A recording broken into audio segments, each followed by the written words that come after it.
Hello everyone! Welcome for Giulia GTA. Welcome everybody. Thank you for your patience. Thank you for everything. I apologize. I am very late. I am a tardy boy. But that is because it took me a little bit longer than I expected it to. That's entirely on me. That is entirely on me. So it is good to be here. Today we are driving the lovely Alfa Romeo Giulia Sprint GTA, the Gran Turismo Allegrita, which is the hyper lightweight homologation special of the Giulia Sprint GT, and this thing is an absolute beast. Ooh, Nürburgring challenge. You know what? Let's do it. Yeah, we got a whole bunch of other classic vehicles, some modern vehicles as well. This will do pretty good. But yeah, this was the super lightweight coupe produced by Alfa Romeo from 1965 to 1969. Nice. It was a homologation special for international motorsport, especially the European Touring Car Championship, but other regional Touring Car Championships like the Italian Touring Car Championship, and even a few races in the BTCC as well, the British Touring Car Championship,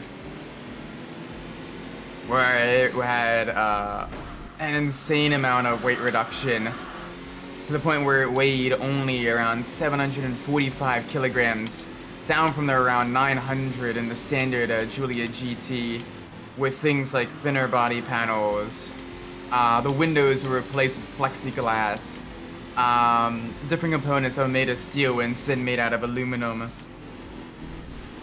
Very, very, very lightweight. And it won in its first full season of racing over 200 different events, which is insane. It makes it one of the most successful touring cars in history. And we get a chance to drive this legendary machine today. But yeah, it was designed for Group 2 touring car racing. And we're driving the road-going version, the Stradale, which is still very, very, very lightweight. It even competed in the Trans Am series in the United States, competing in the under 2-liter class, and it was absolutely rapid. And you can see here, like, yeah, top speed isn't all that to write home about. But everything else, like, is just absolutely beautiful. Welcome soon, Enthusia, yes! And we get to drive this beautiful piece of Italian engineering with the twin spark system and its 1.6-liter inline-4 engine as well, allowing for more complete combustion and allowing for a lot more higher RPM power. As basically with the dual spark system, you get two flame fronts, one on each side of the cylinder, that head towards the center, allowing for faster combustion and more complete combustion, improving high RPM efficiency. That became a staple of a lot of Alfa Romeos at the time, and even later on, which allows them to run at a slightly higher RPM range. You can see here, like, we're redlining around like 7,000 RPM, which may not seem like a lot nowadays. I mean, it's still fairly high nowadays, but like back then, it was an absolute screamer of a vehicle. So, you know, it was pretty good. I say pretty good, like it won 200 races in its first full year of competition in 1966. Everything from, you know, touring car races to hill climbs. Even some regional tarmac rallies, like Rally San Remo, where it was able to compete against the more robust but less sophisticated Ford Escorts of the time. Oh man, my cat almost was going to ruin my next video. Oh no! The kitty! What was the kitty gonna do to the art?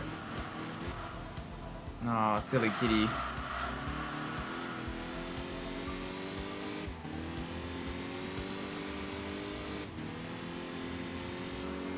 Oh, this is such a beautiful vehicle though. Only around 500 total of the Giulia Sprint GTAs are built. So basically they were making around like a total of maybe on average around 100 a year. So it makes them absolute collector's items.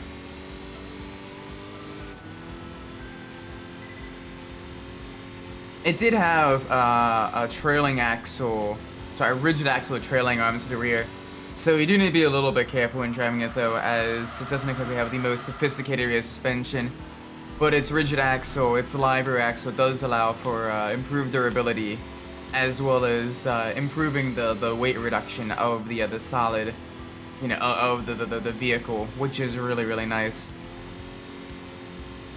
It's got the double overhead inline 4 engine, 1.6 liters basically.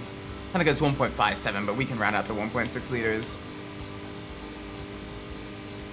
And compared to the standard Alpha GT, it's had higher lift and duration camshafts, as well as dual Weber 45 DCOE carburetors for improved fuel efficiency, as well as lighter weight and improved efficiency exhaust system. This thing, it is absolutely doable. 1.6 live axle tying it. I mean, basically, yeah, you could kind of think of this as like the Italian 8.6, although considerably more rare.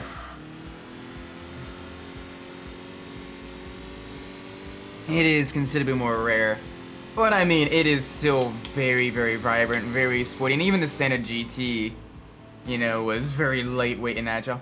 Jaden, welcome! Really nervous about tomorrow. My goal is just not look like a Muppet. I mean, if you've done a decent amount of the... Oh, gosh. If you've done a decent amount of the practice... I'm looking like a Muppet.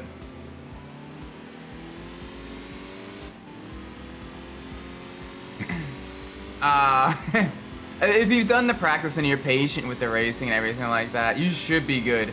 Just make sure you qualify aggressively. Get as high up as you can. And then just focus on just hitting your marks, hitting your racing points and everything. And you should be good. You know, don't dive into any gaps that don't exist. Focus on getting the overtakes on the exits and being side by side into the next corner if you can. But if the person in front's already braking and everything like that, don't try to, like, you know, absolutely send it on them unless they're, you know, braking way too early. They'll follow them for a few laps and make sure they are actually braking that early. The cat is following me to give me drugs. Oh no, the kitty is following you. Yeah, my kitty. When I got home today, my kitty was resting on me for a good amount of decent amount of time. She's a sweet bean. She's a good little kitty. I think for this, I might just leave it all on the line at Guapore. Just survive the other two. I mean, Monza, once you survive the first lap, it gets better. And with Cadwell, there isn't too many like crazy heavy braking zones where people are gonna like try like a dive or whatever. So with that one, just, you know, kind of follow the line, put the pressure on. Play it a little bit safe, but like it'll be like your first like sim racing league experience. Fuck me.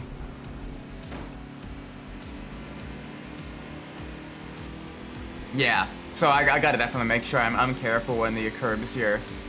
This does not like curbs at all. But yeah, Guapore is probably the track that best suits the G40, I think. Pause. No pause. I may need to adjust the gear ratio though. I have this set way too much towards acceleration, I think. And this is gonna cause me to get absolutely eaten alive in the coming straight. As I know the Lancia is gonna be quicker than me.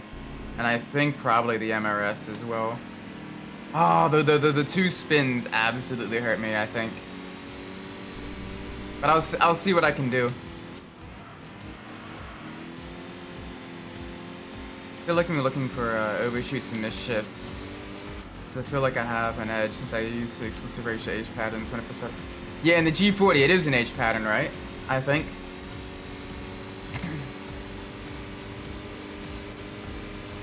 Yeah, we got good acceleration, but like now we're kind of falling back.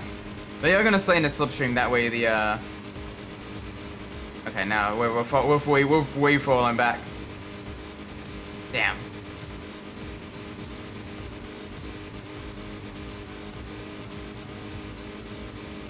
Hi.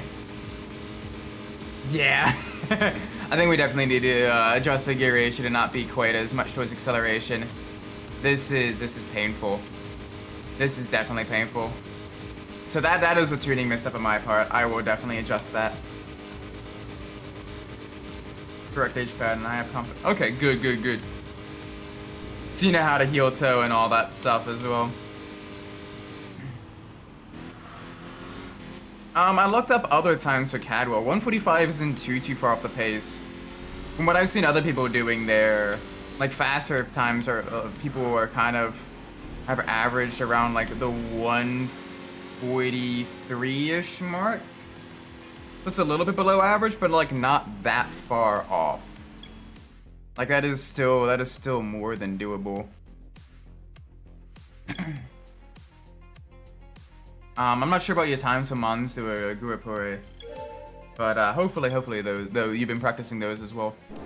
Mons is deceptively simple, but it is also very difficult as well, because every corner gives you just a massive, make or break moment basically.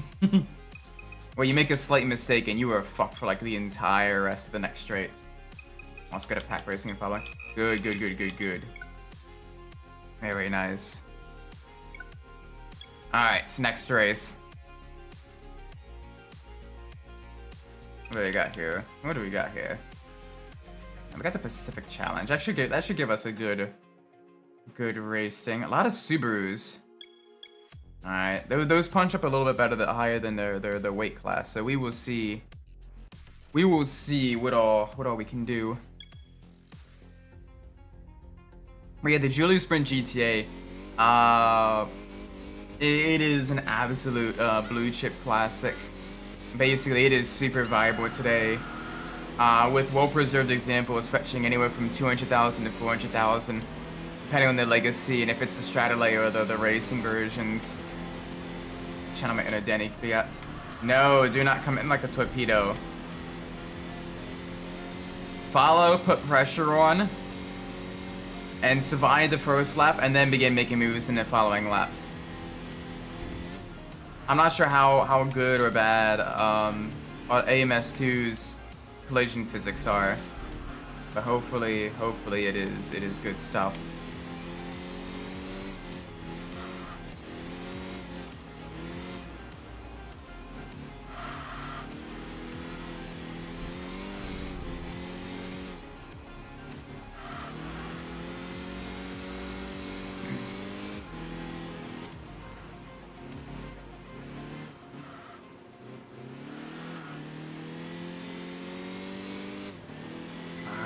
Nice and smooth.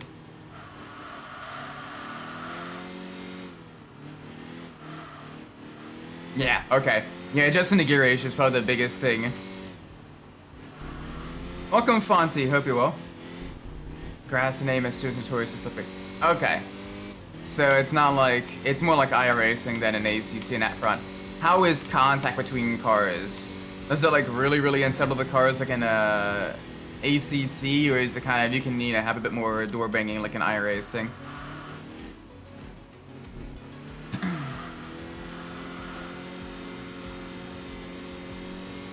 Welcome, Fonty. Hope you're well. Welcome to the stream. A little bit of airtime there. Let's go.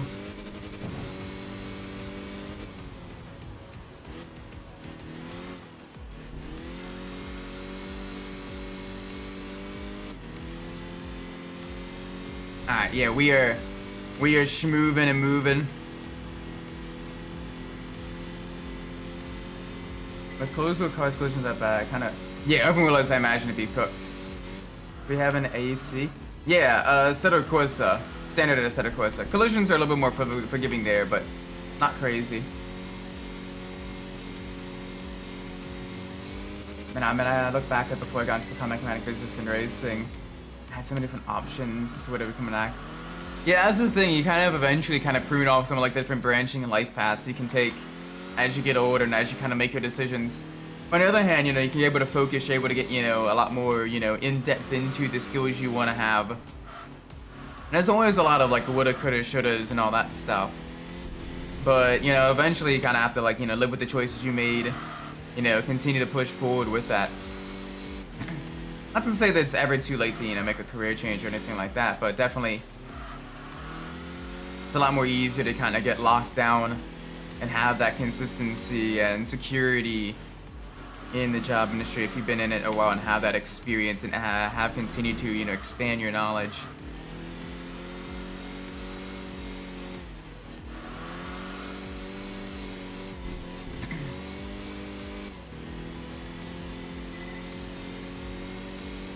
Alright, come on, let's keep moving.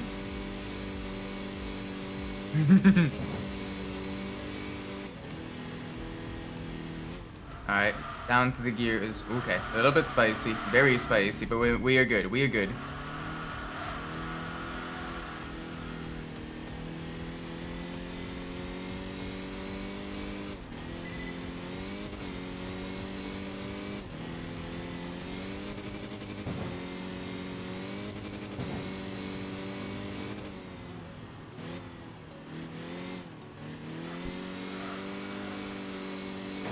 Okay, little bit of a love tap there.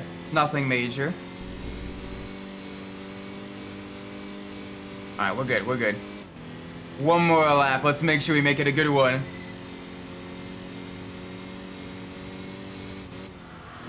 But yeah, AC doesn't get used as much in leagues and everything just because there's so many different like mods and everything. It kind of sections off the community in different sections and everything. Like, so it get used a lot more for like single player stuff. But, yeah, for the, yeah, that's kind of the part for the course of a lot of, like, the sim racing leagues. You get a lot of signups, but then, like, as it gets closer and closer, some things you would force people to drop out. You'll still get a decent amount of people, though, I imagine. Like, how many are currently, signed in for the race? That'll get you a good idea on, like, the grid size and what you can expect. If it's a smaller grid size, so you can definitely get a much cleaner racing. With a much larger grid, it makes it a little bit trickier, as there's just so many more cars on track, so there's less real estate.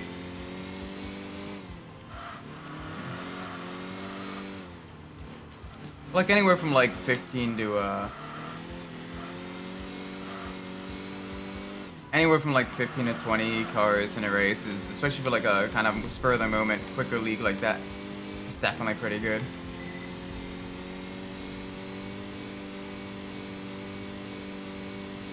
Alright, we're doing really well here.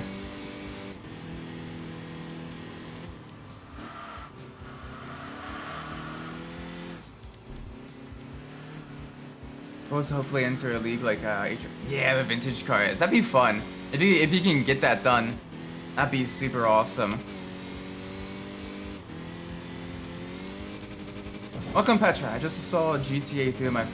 Oh, yeah. Some games just don't work well on phone. Anything that kind of relies a lot on like the analog sticks and everything definitely is a little bit not great. Yeah, I imagine GTA 3 on the phone is gonna be a real pain in the ass. Best of luck with that though. There we go. Good stuff. Good stuff.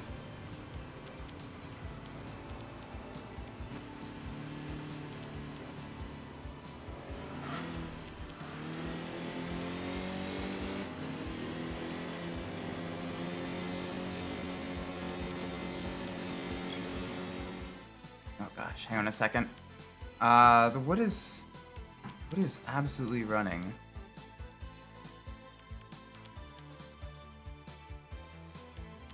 There is something that is absolutely chungusing up.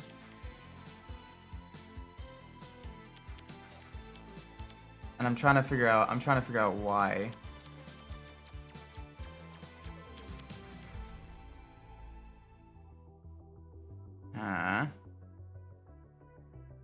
Alright, let's get that away.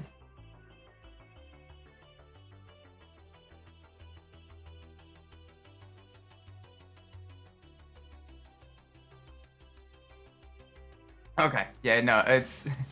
Give me a second. I apologize. It's the stupid overlay thing that keeps...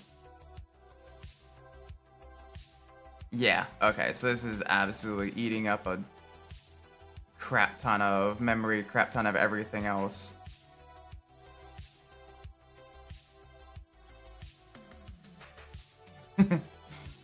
Just look at the... Yeah, the look on my shirt is a crab.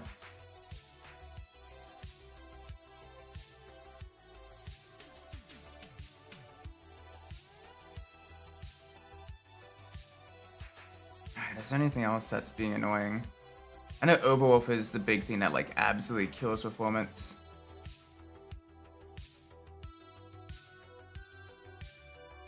Anything else? Anything else?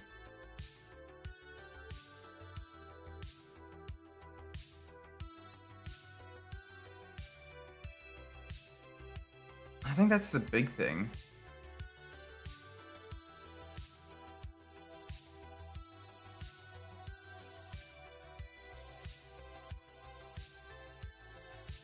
Yeah, okay. That's fine. That's fine. I was just... sorry about that. I was trying to figure out why... So I had to do a quick firmware update on a couple of things. Because it was yelling at me. So this definitely... a lot better. Okay. Good. Good, good, good, good, good. We'll have to see if it goes up in, have to see how it does in the next race. Yeah, currency in a lot of the earlier GTA games is pretty useless. There really isn't a whole lot that you can, you know, buy and sell and everything like that. There isn't, you know, a whole lot for you on that front. So it's kind of, it's just there more so to kind of act as like a mission gate and everything. You do need money for 2 specific missions. You do want to make sure you get a lot of it, so you can have multiple attempts at certain missions, especially the final mission, because you need a lot of money for that one. Either make sure you save up enough, or you know, save scum. But yeah, it's gonna be fun. Hi, okay. Don't dive me. Don't dive me, bro.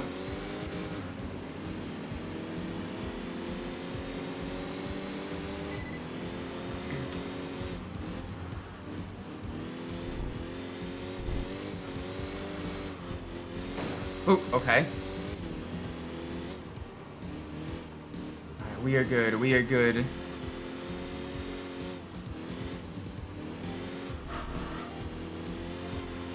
We are absolutely moving.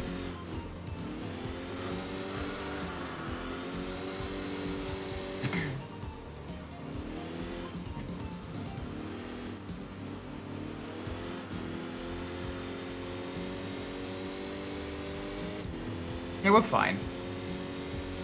Let's see if we can't keep moving. Can't stay ahead of the other alphas. We gotta show the young blood how the old guard does it. You need to be careful though. The live rear axle and the cobblestone path on this section does get a little spicy. But we are making it work.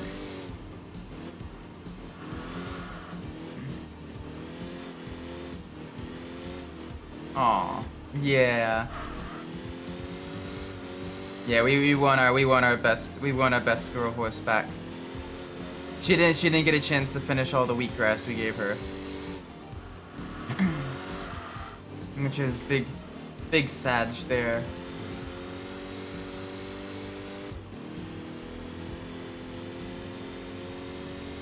Hopefully, you know, the farm's still able to, you know, use all that was donated and everything like that. And hopefully, you know, it gets people to, you know, invest in like the other horses as well, and you know, take care of them and everything. That'd be super cool. That would be super cool.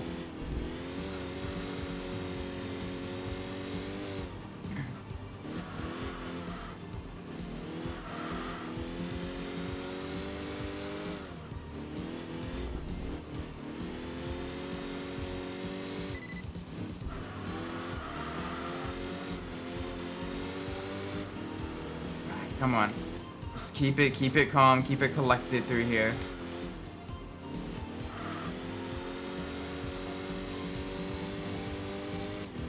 Thank God.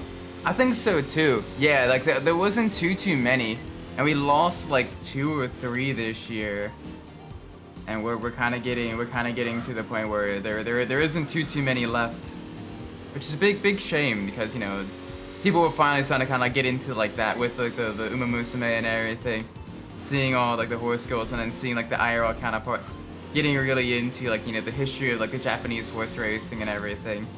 Only to find out that like, oh yeah, a lot of them are gone now. Which is really unfortunate.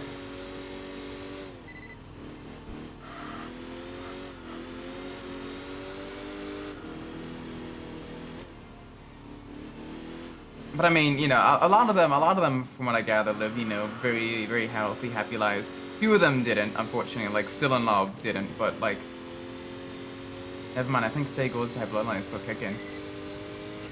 Probably for the sole purpose of being everyone else's problem. I mean, you know, that makes sense. I swear, Stay Gold Base was like, all right, I am going to make sure. I'm gonna make sure y'all get fast horses, but you are gonna wish that like you were gonna pull your hair out when dealing with them.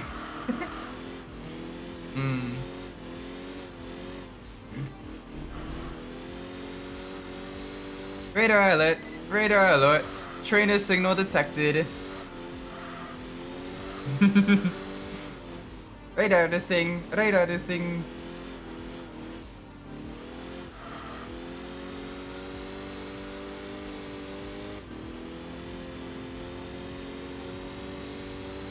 Alright, come on, let's keep it moving.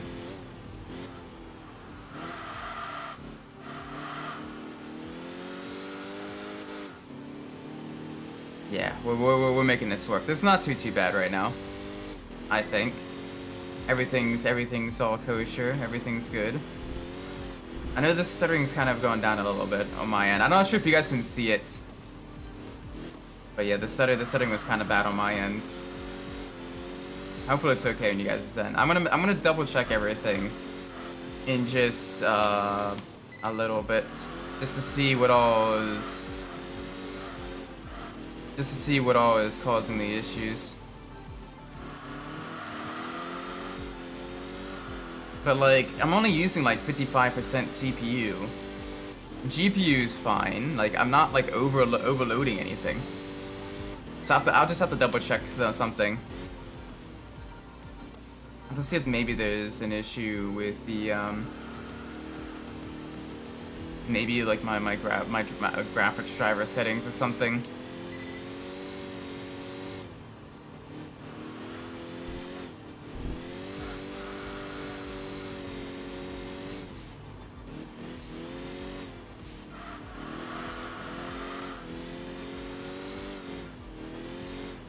But things are okay for the most part. Things are mostly fine. Yeah, things are good. And there's a chance that we may end up lapping someone. Although I am not too sure. It is gonna be close. It is definitely gonna be close. And I am hoping that we do get a chance to lap them. Plus also, it's very rare that we get to ship race. Like, there's not too many Italian cars in this game. So it is good to, you know, be able to, you know, finally get a chance to drive some of them. There's still a little bit of stuttering. I wonder what's causing that.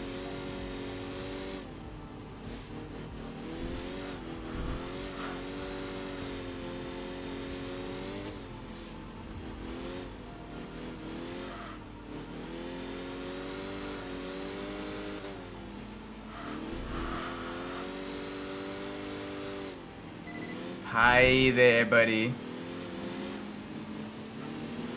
Finamino and Forever are definitely still healthy. Forever is much else to criminal post retirements. Jockey Tals. Yeah, horses are interesting. Horses are super interesting. Like, on one hand, they seem like really, really smart, and the other times they do things that are just very, very dumb. And you're like, oh, what is going through your mind? You know? What else? There we go. Give me some grippier boys. Grippy boys. I like having grippy boys. There we go. Our ranking increased as well. This is the good stuff. This is the good stuff. Is it the new DSX? Yeah, let me close that out. Let me see if that causes any changes. It wasn't using too much CPU. It was using like 0.3%, so I'm not sure why it would. But we will see in a second. I want a different track to race on. You know what? I want to see. Ooh. Ooh. 260 GT cars going at it. You know what? I'm down for this. I am down for this. The E-Type versus the Giulia.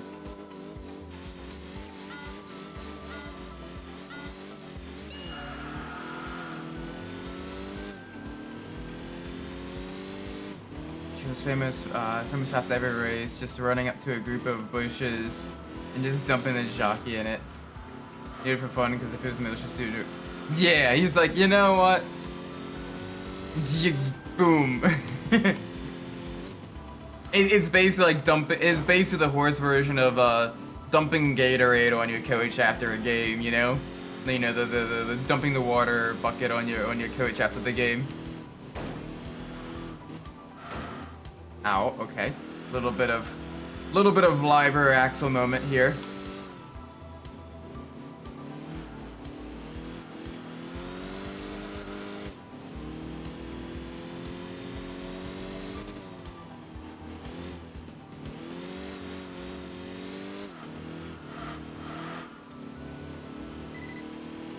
There we go. Let's do this smooth through the corners. Okay, I don't need to slow down that much. I don't need to slow down that much.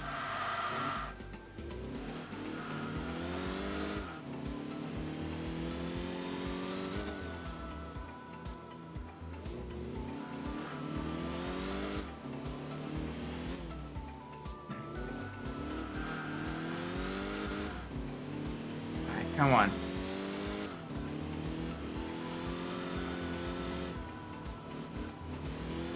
And if the gaming version is accurate, Phenomeno is just really easy to... Yeah, probably.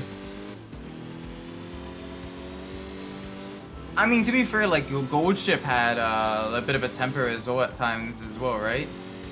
Like, if I remember correctly, he had like a major rivalry with one of the horses.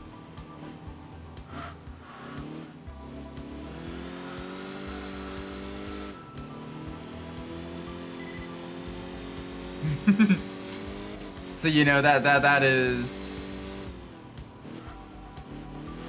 possible. Ooh, Zoo works. Hi there, buddy. How you doing?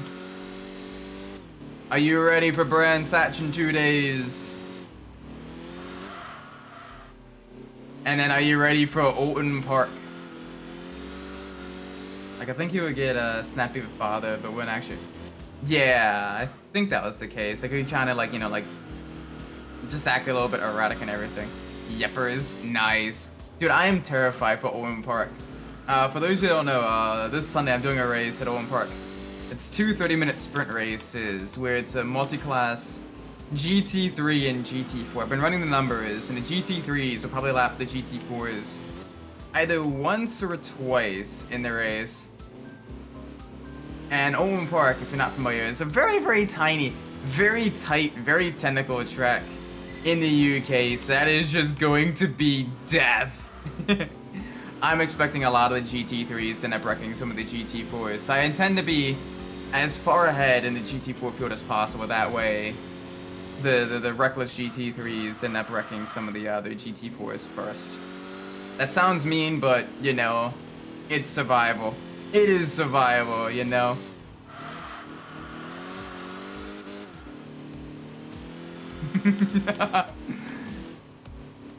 Or should just be doing stuff. Oh, Goshi's just like, you know what? They can't be angry at me. I'm silly. Yeah.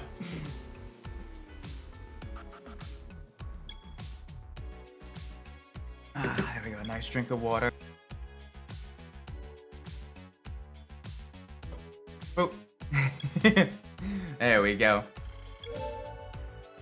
Nice, another level up. Give me some more power, baby. More power, baby. And reduce weight. Oh, damn. This car is really quick to upgrade. Like I started over almost 20 minutes late. And we're still gonna get this leveled up probably by like almost level 10. That is crazy.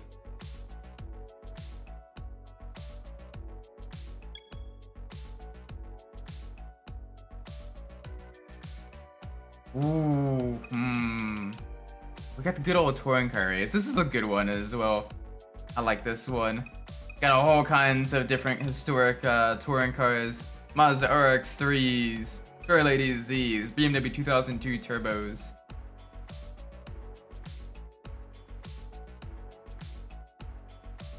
Just be normal for 5 minutes, screaming instead.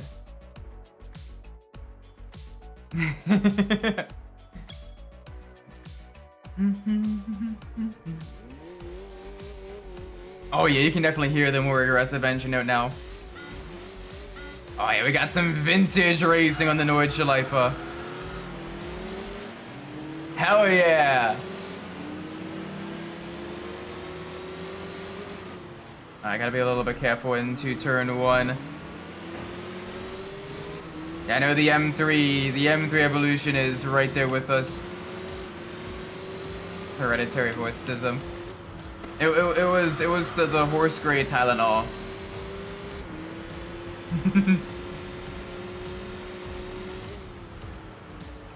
Nah, someone basically just wished on the monkey's paw for a fast racehorse, and the monkey paw was like, I'll give you an entire lineage of fast racehorses, but they're all gonna be silly as hell. I hope you're ready for that. Before these Z's retires off the chat. Yep, bye-bye Z. Although we gotta be careful, we got a BMW behind us. Another very, very successful touring car. Yeah, this is gonna be a tough one. So that Beamer's got a lot more power than us. More modern tires, better brakes. We are lighter though.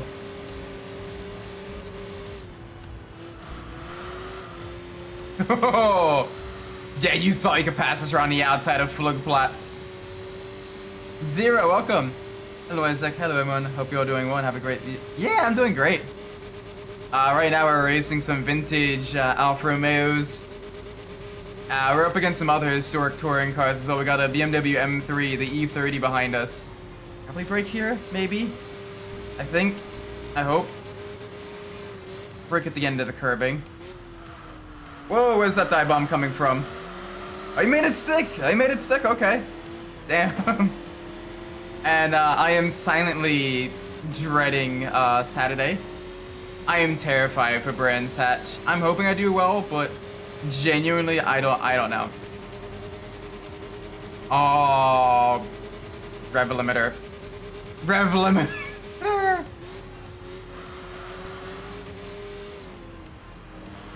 How did he make it stick? Being about 20 years newer, probably. The M3 is a little bit fast, and like they have the rest of the vehicles in this race. They're like, you know, touring cars from like the 60s and 70s and everything, you know. BMW 2002s, you know, my Alfa Romeo, the 240Zs, the RX3s, all that stuff. And you got an 80s, almost 90s BMW E30. Isaac Brands Hatch Spinella compilation went, dude, please no. Ooh, very nice. On the noise racing, at least. Yes! It's one of the few licensed tracks I have in this game. About to start a Super Formula Lights race on Brands Hatch and left. Ooh, have fun with that. Good luck. That should be an interesting one. Yeah, you'll have less power than a GT3, but probably about the same or maybe a little bit more downforce. You're basically doing kind of like the vibes of like the 70s, you know, Formula One racers and everything. Channeling your inner, like, you know, James Hunt, Niki Lauda and all that.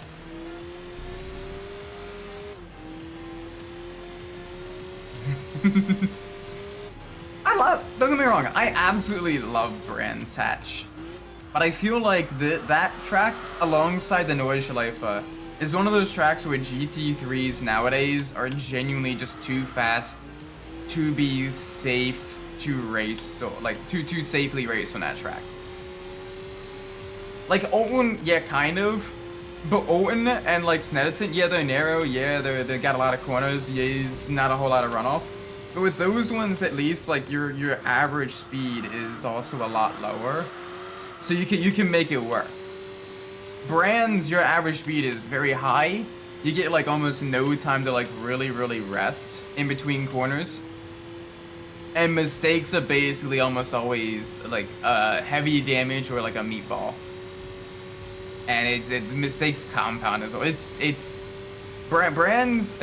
Despite the fact that it's only got 9 braking zones, despite the fact that it's one of my faster tracks as well. Brands scares the shit out of me. Brands is one of those few tracks where like actual races, and I'm usually a nervous wreck in general anyway, when it's like racing against actual people. But like with like there's certain tracks where I turn into a complete nervous fucking wreck on like the opening lap. And those tracks are Brands, Spa, Monza, and yeah, I think those are the big 3. Brands Hatch is one of my favorite the British tracks alongside Silverstone and Thruxton. Yeah, I love Brands. I love driving like the slower cars on Brands. GT4 or like M2 racing at Brands is like, it is heaven. It is beautiful. Like I cannot wait until the final rounds of the Sunday British GT series, because I get to drive the Mercedes GT4 around Brands then, and I absolutely love it. But GT3 racing at Brands, I think I am genuinely cursed. And the guy on your left quarter panel is a little more nervous. Maybe. I'm not too sure.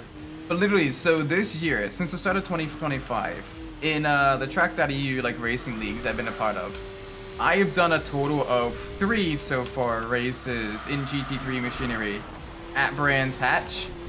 And in all 3 of those races, I have been spun off on lap 1. And I give so much space. I'm like super cautious. I'm predictable and everything. And I literally can't get through lap 1 without getting absolutely fucked. Like I have not had a worse track record at any other track than at Brands. Like Spa, it's 50-50. Either I'm a hero or I'm a complete failure on that track. But like, basically it's one or the other. Like the recent TGT race there, yeah, I completely fucked it. Someone spun coming out of the Rouge Radion, and I tried to avoid them, and in doing so, the rear end stepped out, and I went ass first into the barrier, and had to limp the car around the full track with a meatball, and lost like 2 laps with that. But then in the V-Track race, just recently, just a couple weeks ago, like, I put on a very solid performance. I finished 4th overall. Not as good as I could probably have hoped, given the fact that Ruby, Midnight, and Omet are like genuinely like borderline esports level pace. So you know, fourth behind those 3, I am more than happy to accept. I'm just a regular guy. I have no talent. Everything I do is based off of just engineering principles and a shit ton of data analysis. Like, you put me on a random car on a random track, I am going to be like back in the pack. It takes me a lot of practice to like even have anything remotely looking like pace.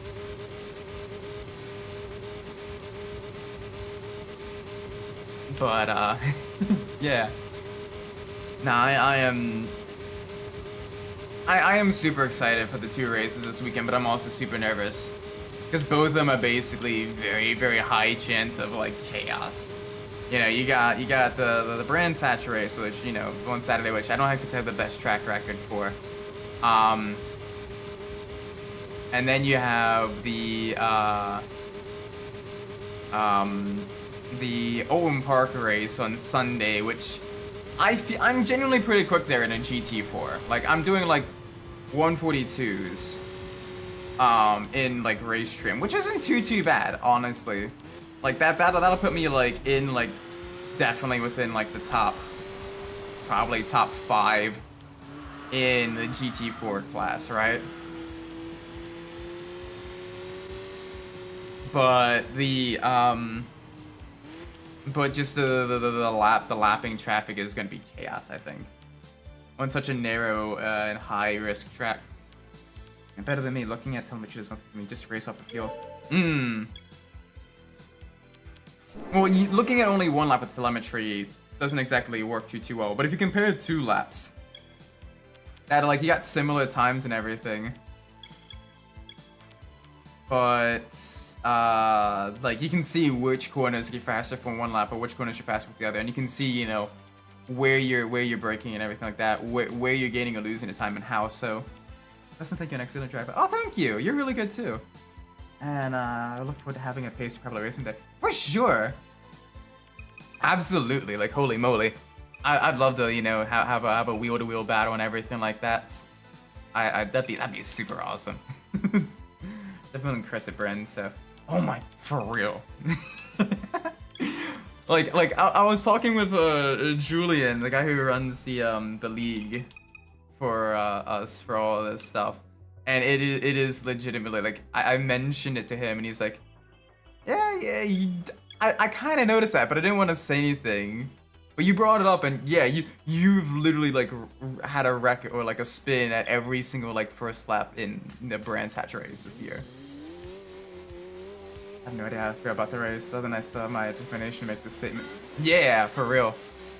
I mean, you got the experience now with TGT and everything like that, so you have the baseline, and the weather should be almost exactly the same as TGT, like 1 or 2 degrees colder at most. So you should be able to run like very, very similar times, take the data and everything from both, you know, really build off of that. But yeah, I think you'll be all right.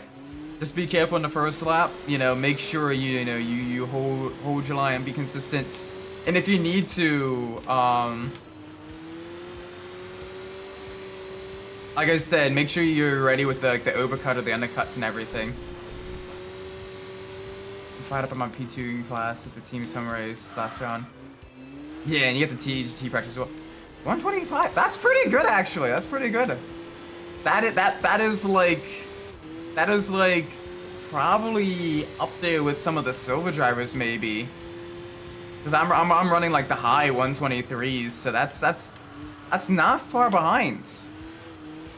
Damn, everyone's gonna be quick this race. Good luck then. Good luck. That's why I want to do some swim in McCarthy events so I can become fast enough to race. So long, said you and out. Yeah, for real. And if you want, like I said, you know, definitely recommend you sign up for some of like the track.eu races as well. You know, you get a lot of experience, a lot of people that are super helpful and everything. And you get consistent, you know, slightly longer races, but still, you know, consistent racing. I'm in this one online league in NASCAR Racing 03. Getting a couple of top 10. Ooh, nice in the top 10s. Open setup in Las Vegas. Nice, very good. Oh, quick one, me nothing if we end up in the tire bay. Oh yeah, no, for real. Like I'm not gonna be fighting this coming up race. I'm gonna basically just pressure and see if I can't like over or undercut. That is my main strategy, is just trying to minimize my time around other people as much as possible, and just, you know, really kind of run my own race. I've got the car set up to be super stable. I've got the consistency down and everything like that. Like, literally last night I was running practice. I did three 123.8s like back to back to back. So I think I'm doing okay. I know I probably won't be able to compete with some of the quicker ones, and Asa is gonna be she's gonna be reasonably quick. Asa I'm a little bit worried about, and then maybe Ubitsia. Those two may be a little bit spicy, but I don't know. I could be Mr. Consistency, I think. Tsukuba, my beloved. Yes! I love Tsukuba. Formula E needs to race here. It'll genuinely be a great use of the track is to have Formula E. You can even use the motorcycle chicane as like the activating attack mode or what have you. Welcome Smash Killer, what'd you miss? We've almost got the Alfa Romeo leveled up to level 10. This beautiful, the Giulia Sprint GTA with the 1.6 liter inline 4. Beautiful machine. Absolutely love it. And we are tearing up Tsukuba right now in a Italian-ish sports car race. Basically, all of the cars had the same kind of design house. I'm gonna stand my ground and run consistent laps. Yeah, definitely focus on the survival. Survival and then pit strategy is basically gonna make or break some people's races. I think I'll be okay. I think I'll be okay.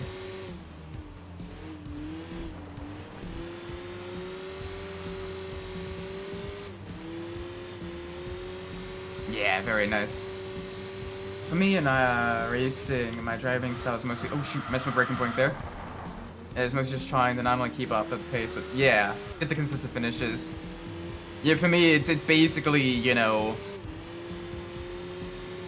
get a really good qualifying time and then run kind of defensively, but consistent, smooth laps, and just steadily pick people off one by one by the, you know, all that stuff when they make mistakes. Welcome, Adachi. Hope you're well. Oh, good. Oh, good. Welcome to the stream. We're here for another hour or so. Sakura, welcome. Which racing games have Saab cars? Because I wish Saab, but a lot of developers use their cars in modern racing games. I'm not too sure about any modern racing games that use Saabs, but I do know for a fact on the PlayStation 2, you have both Enthusia with the Saab 9. Is it the 9.5? I think it's the 9.5 Turbo. And you have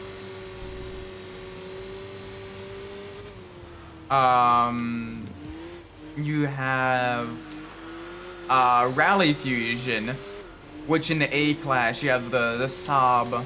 You have a Saab Rallycross car. I think that's a 9.3, that one.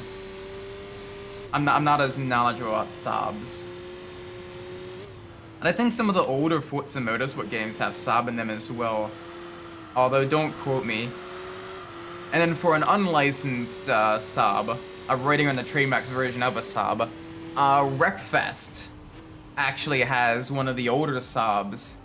I believe it's called something like the Firefly, I think.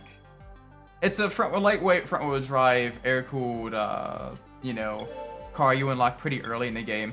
It's got good handling. Lightweight, not exactly the most powerful, but you know, agile, maneuverable, very quick. Lots of grip too.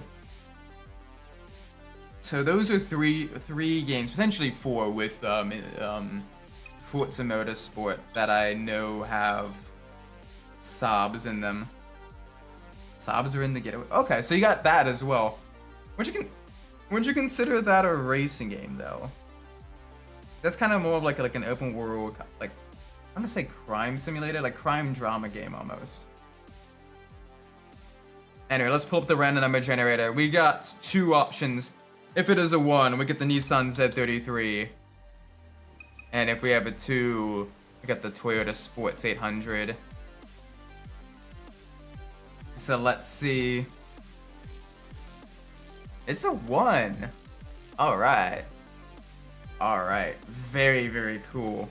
So that means that we are driving the Nissan Z33. Very nice. Very cool. Ooh.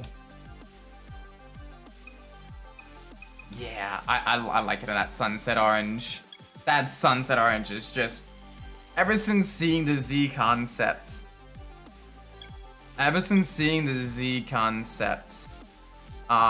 in Gran Turismo 3, like I've always liked the Z in this color. That is the best. That is the best.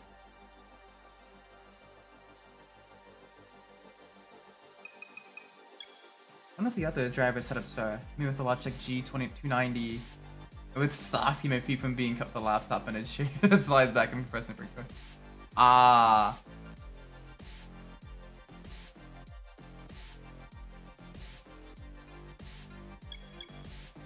I don't want the ranking.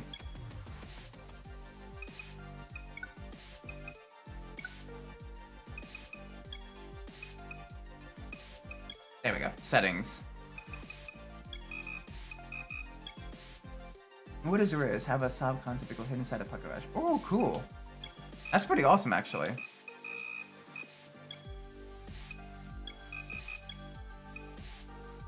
I was born the year the 350Z released. What cars were released in the year I was born? Let me look that up real quick.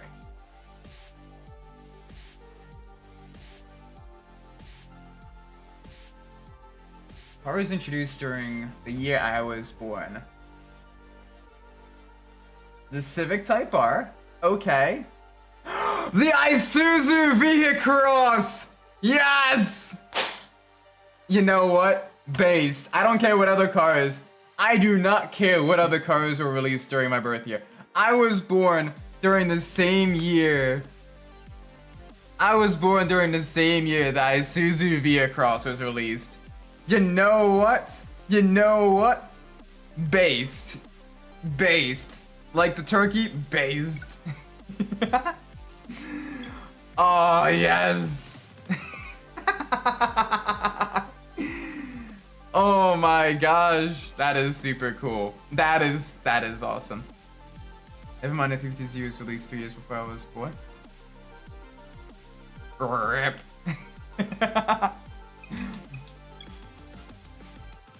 I do not care what other cars were released when I was born.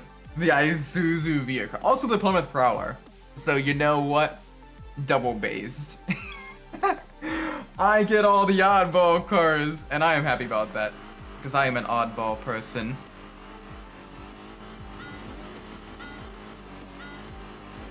Alright, let's send it in the Z.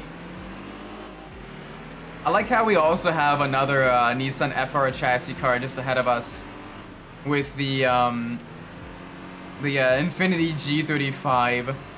Isaac Oj. Buddy, you have no idea. 30 is rapidly approaching. I'm getting old. I'm a grandpa. Grandpa gonna be retiring soon. Nah, I definitely feel old.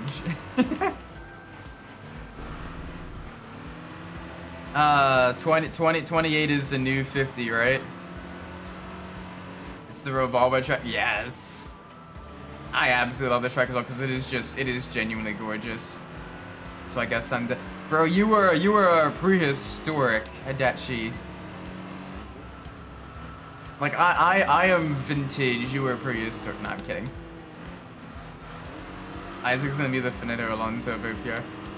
I mean, I'm among the oldest of Technoburst. I think basically only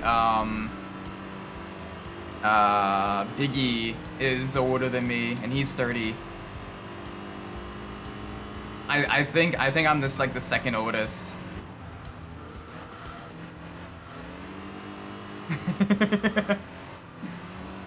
Which is crazy to think about. I am surrounded with by literal children. Nah, I'm joking. I'm mostly joking. But yeah, it is interesting, you know? The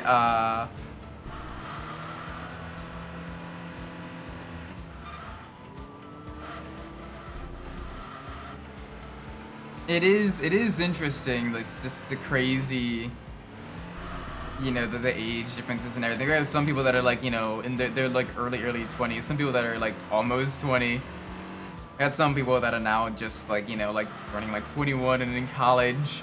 It is so strange. Like seeing people at different stages of their life and like the sim racing teams and everything. R34 is just gone. Yeah, that's the Nismo R34, so it is rapid. Oh, that is an understeer. That is a little bit of an understeer moment.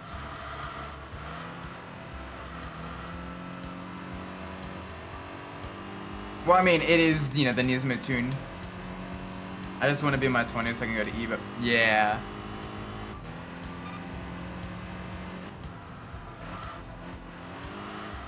I don't know, as much as I joke about it, I am genuinely pretty happy with like the age I am at right now.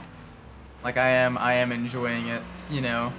To the best of my abilities. Like there's ups and downs and everything with any time and period in your life, but like, you know. Literally guy friend groups are like 40, 30, 35, 22, and the kid of the married guy. Yeah. That is basically my D&D group. I'm 36 and had been in sim racing for almost 7 months by the time I won the MG. Hey, based. Hey, speed at any age, you know.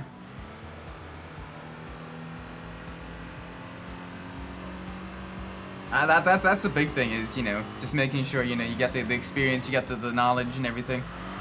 That's all sim racing is. It's just a knowledge, and how well you can apply the knowledge to, you know, the actual driving. Knowledge is power. Is that like a G.I. Joe quote? No, knowing is half the battle. That's G.I. Joe. Just here to prove that old age and wisdom triumph over youth and skills. Yes.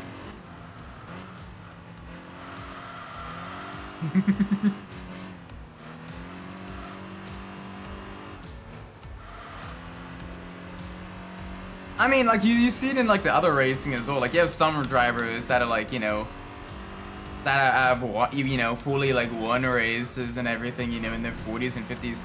Like you have Harry Gant, right?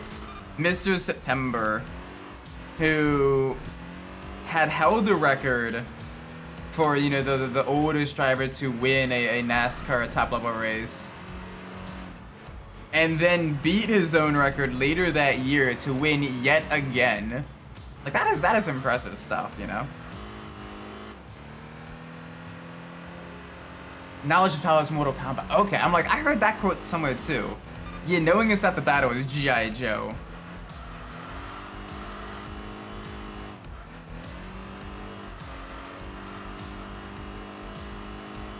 The people at Evo. Yeah, I mean, Evo is a little bit different. That one is basically more so like, you know, having enough amphetamines and being super young to have the crazy Twitch reactions to, you know, all that stuff.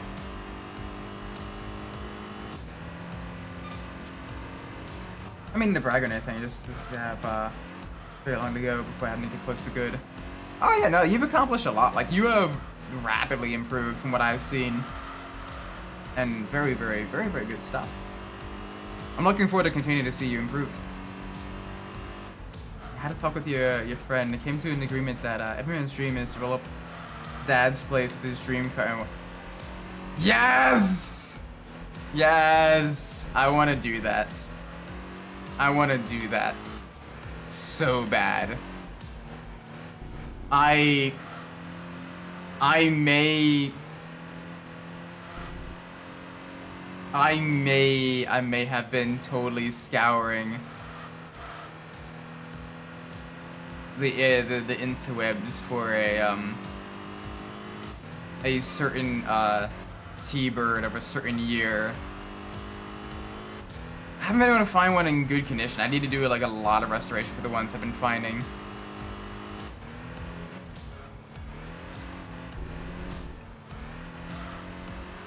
but I'm still searching because I want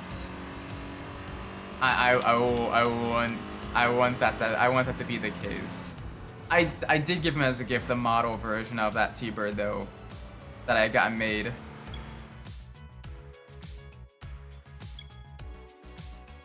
But yeah. Oh boy. But yeah, no, I would definitely want to.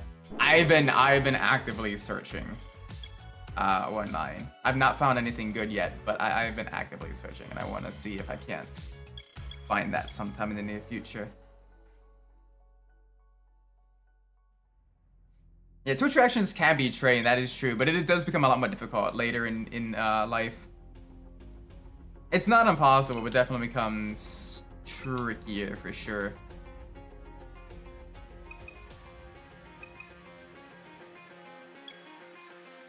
I'm using my youth to take the time to learn properly, not to cut corners. Yeah, no, that's definitely a good thing. Like I've been sim racing since I was like 23. So I've been doing this for about 4 or 5 years now. Yeah, you don't want to like, you know, train and make permanent like bad habits and everything.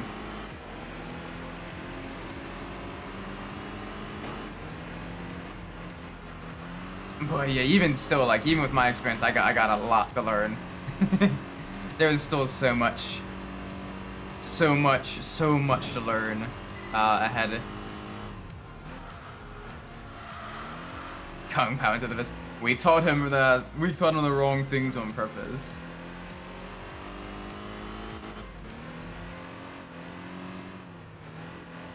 The dad reflexes. Yeah, rip to my kids if and when I have them. My reflexes are not great. I mean, the sim racing has kept them mostly sharp, but like I can definitely feel myself slowing down a little bit as I age. Oh, let me phrase that. Less as I've aged, and more so basic, and break it down from two categories. Pre and post cancer, basically. Like after the surgery and everything, I can definitely tell my reactions are a little bit foggy compared to like before that happens.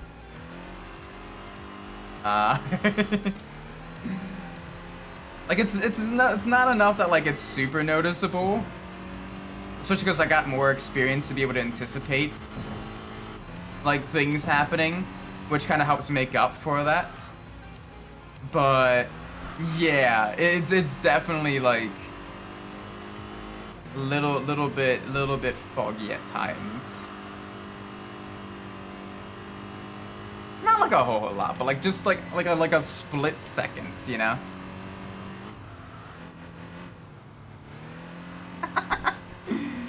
Bruce Lee literally trains the orthopedic landscape because of his work to train and build twitch muscles when he's foot. True. But he might also be kind of like the crazy exception to the rule. But I mean, you do, like I said, you do have racing drivers in like, you know, their 40s and 50s that still do it. But absolutely domes Chad Isaac 2 seconds later. Isaac Jr. walked out. I hope not. I hope it never get that bad.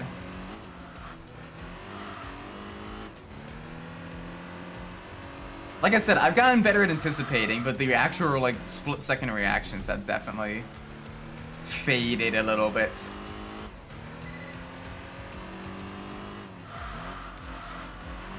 Especially because you know the like some of like the reaction time tests like the drivers do and everything, like the falling darts, right, on the machine. That's been in a couple different races I've been to, and like I used to be able to catch a decent amount of them when I was younger. But after I had like the surgery and everything like that, I still can catch a decent amount of them, like probably more than like your average person. Just because I'm able to kind of like anticipate like the rough timing of them. But I am able to catch a lot less than I had been able to in the past on average. Man, they did call us orthopedics to accept muscle resistance training to go to Trevor's back. True. That's fair. Yeah, so that's kind of cool that he's able to like completely change like a medical field. That is awesome. Oh, that was smooth with the chicane. Yeah, I like the Z. The Z's doing us very well here.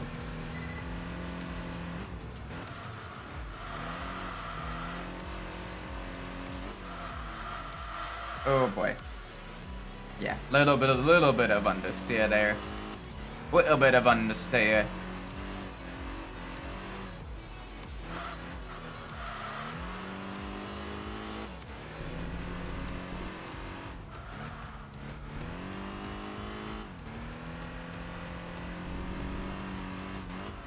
Alright, come on. Let's make this nice and smooth. In the San Franciscan track.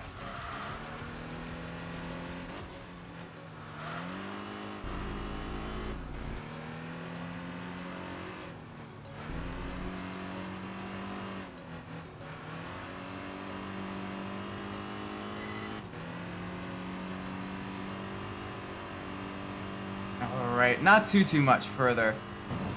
Less than half a lap to go. Break probably at the end of the Sunoco. Maybe break a little bit earlier.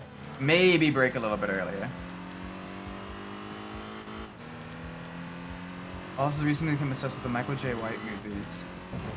What are those? I'm a little bit out of the loop on that. What are those movies? I apologize. I am not a big cinemaphile. And definitely not... I don't know. I'm also bad with names. I am very bad with names. Cars, I'm like, oh yeah, that's a...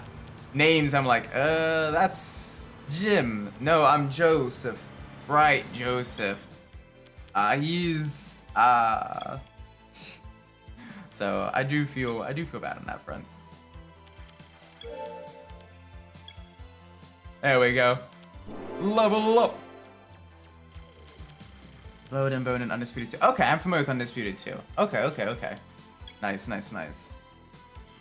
The muscle resistance training is pulling and pushing at 110% power against something that physically cannot move.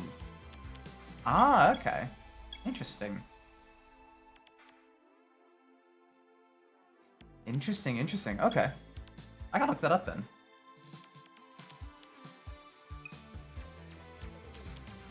Alright, we got a lot of options here. Ooh, we get a race in the wet.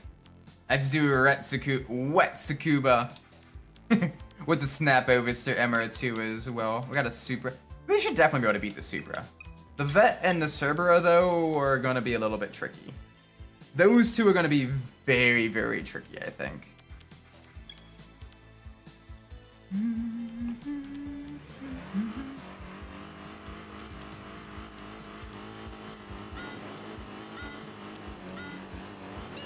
And, alright. Traction control slowing us down a little bit at the start. We got a good start here. Down the inside. Oh, I wish you could adjust how much traction control kicked in. I want to reduce it a little bit. Like, I still want it, but I want it, like, heavily reduced. I started testing with the arthritis patients because of Bruce kind of to work. Ooh. Very cool. Yeah, so you kind of build up the muscle that way to then, you know, better support like the damaged joints and everything.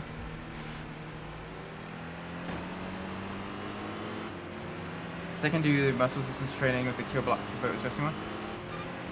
Probably. I'm not sure. This is the first time I really like knowing about this, so Maybe. I would definitely consult like an actual physical trainer.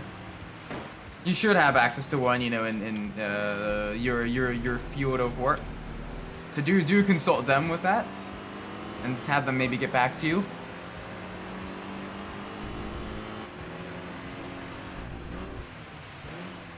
Oh, the MR2. Well, we are basically in a red car with pop-up headlights sandwich.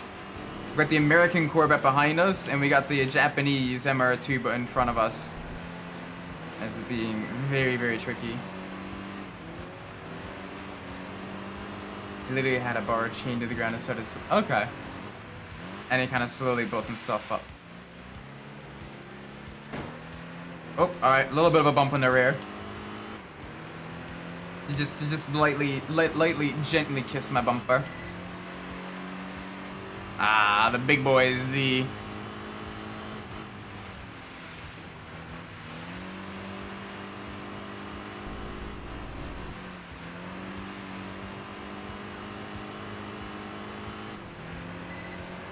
That's just something a multi-million-pound object is resting on. I mean, hey, at least you know it's not going anywhere, right?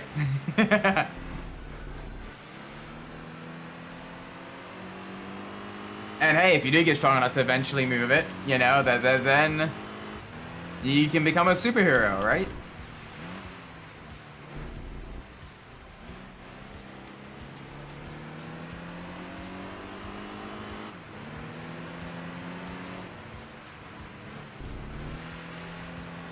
Ooh, okay, the MR2 and the Corvette, they're duking it out now. It's gonna be interesting. This is gonna be really, really interesting.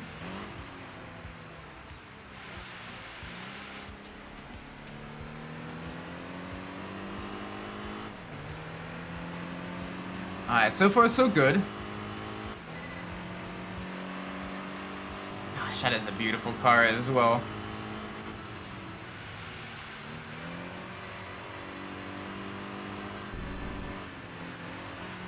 Come on. Let's get through here. No issues, no problems.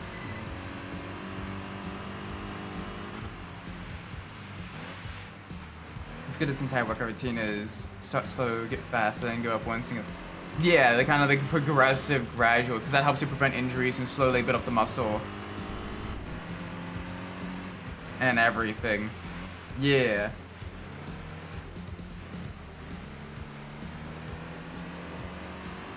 Yeah, you gain super strength. You didn't gain his super durability. Whoops. You lost the required secondary powers.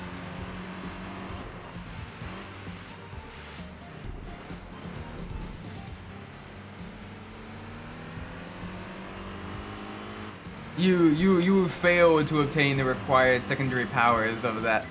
GG, Nori. Oh, that Corvette's getting closer. That Corvette is definitely getting closer. Okay, that's a concern. That is a big concern. Doing me a hecking concern-arino there.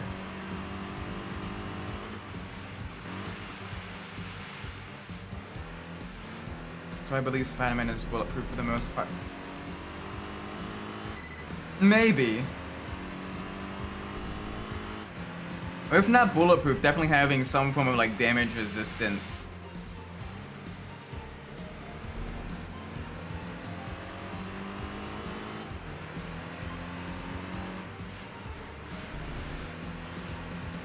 He's definitely taken a lot of hits canonically that would absolutely break another human.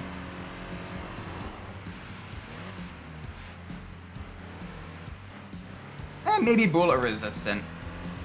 Like something high caliber might still punch a decent sized hole through him. But like small arm stuff, I'm not too sure about that.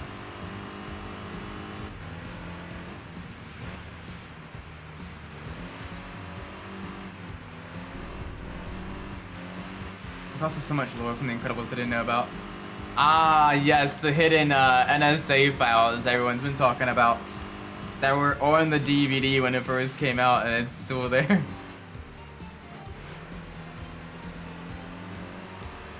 Yeah, Gamma Jack. To be fair though, his power range isn't like all that like high. Like you get a hitman with a sniper rifle, he's basically just a man.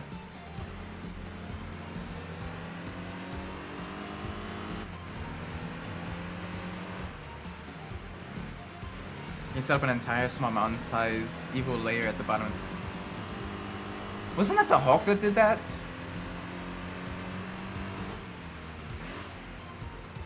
I'm not sure. SpongeBob's actually bulletproof. Hey SpongeBob, look at my new clarinet. Bang. Whoopsies, this isn't my clarinet. Ba-dum dum dum dum dum. Ba-dum dum dum. Ba-dum dum dum. Okay, the vet is actually close to us now. We've been messing around. No issue though. No issue. No, I doubt it. Like there's multiple people.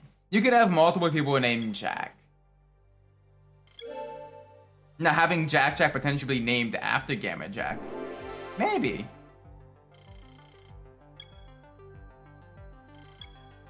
Yeah, like he's definitely got increased durability for sure.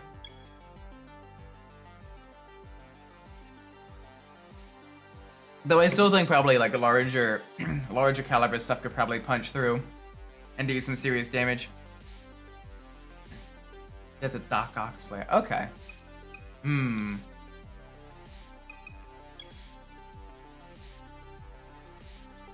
Yeah, okay, then that's yeah. Fair. To be fair though, he was also I forget what comic book it was. It was the one where a bunch of people turned into zombies, including Spider-Man. He did get burst from the inside by Sandman, which is a horrible way to go out. So even if we're assuming non-canon, but like, you know,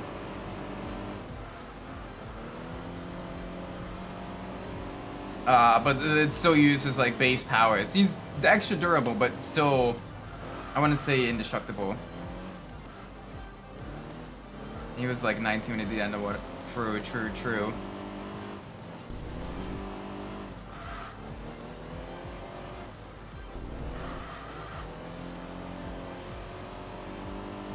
I think that when Batman is feeling freaky, he just pulls the Superman's place. It's with some pink kryptonite.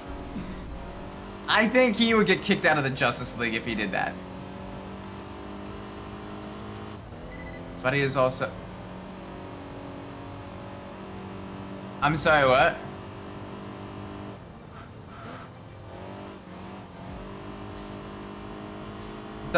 I don't want to know. I don't want to know.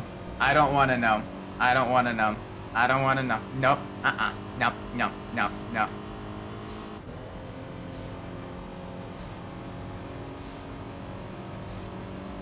Doesn't pink kryptonite that makes Superman fruity? I believe so. Yes. Yeah. Whatever writer came up with that was an interesting one.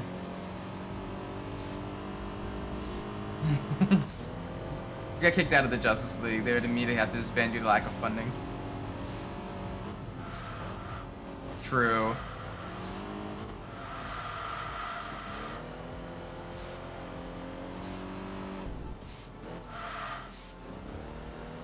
Spider gods to make comic Spidey have organic webs like the Tobey Maguire. Yeah. Instead of the web shooters.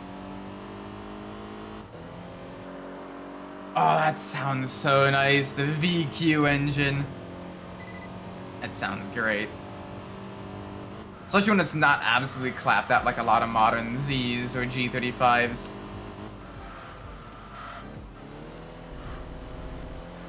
Sounds absolutely beautiful.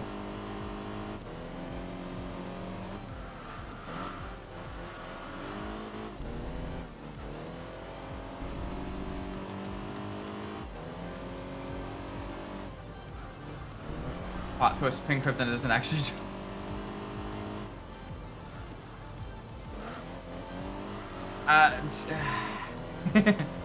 Oh, who's gonna tell Lois?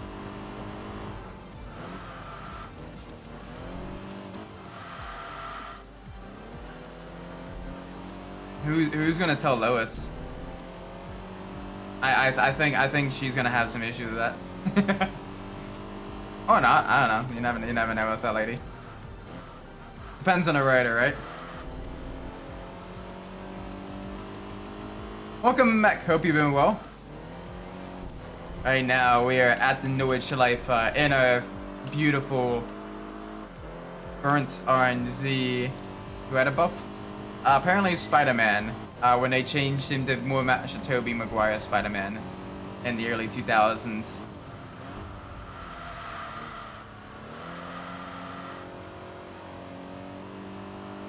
I would say, despite the fact that I have read a decent amount of comic books, I don't have like a crazy amount of comic book knowledge like some people do.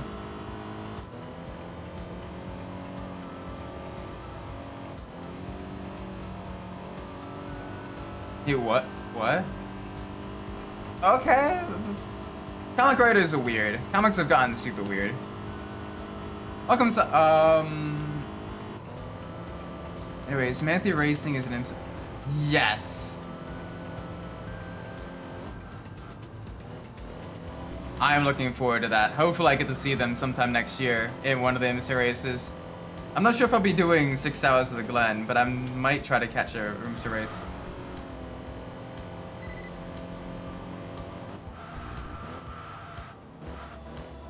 In some version of Spider-Man, let me say, there are many times I wish we was Peter Parker with Mary Cat.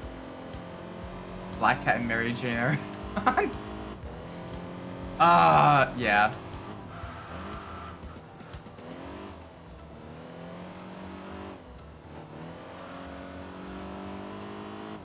He was with Black Cat also, so it didn't work out because of Black Cat. Damn shame. What is it with the good, like the great superheroes, the street level superheroes, getting involved with a cat-based, kind of morally gray-ish anti-hero, anti-villain? Kind of depends on the writer. That's cat-themed, but then having a relationship just never working out. If I had a nickel every time that happens, I'd have 2 nickels, which isn't a lot, but it is very weird that it has happened twice. Also, Catwoman. Would absolutely.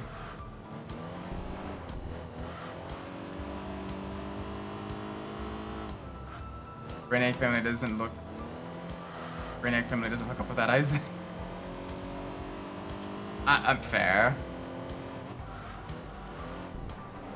But like, come on. Catwoman. Yes. Yes. That is all I'm gonna say. Although I gotta be careful, the sheer number of cat-based puns. The sheer number of cat-based puns I would come up with. I think that would get me in trouble. That would definitely get me in trouble.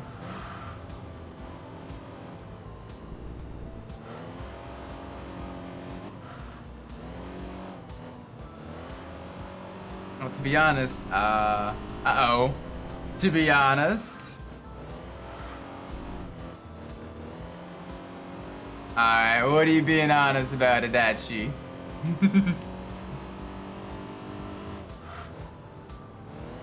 Brainiac's son didn't want to hook up there, but... Oh gosh. Oh. Yeah. The Legion was a trip for the DCs. Yeah. Like I said, comics have taken weird-ass turns in the past. Have you seen Abs of the Catwoman? That's enough to give Bruce Wayne the will to fight Bane one-on-one hand-to-hand. That. Yes. Fair. Be bad DC from what. That is true as well. Comic writers trying to completely fumble back the bag and have to completely do another reboot yet again to retell the same stories that they told the past 50 times, but slightly differently.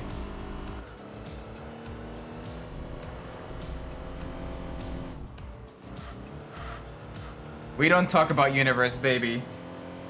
We don't talk about the universe, baby.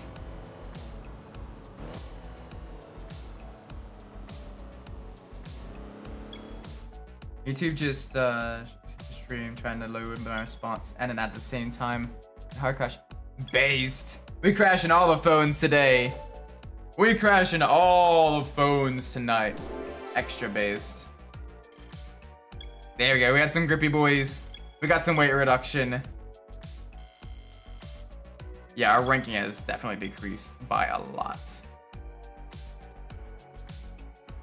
Isn't Brandon taking over the universe? Stay true. Yeah.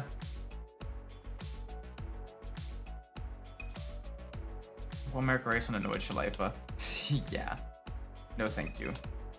Let's do the low end steering race. I haven't raced on low end steering yet.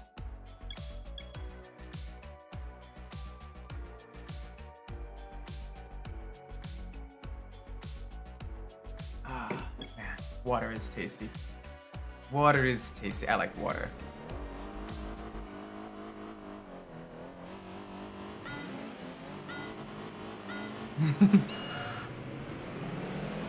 He stole my whole flow, bar for bar. Yeah, but I did it even better than you could.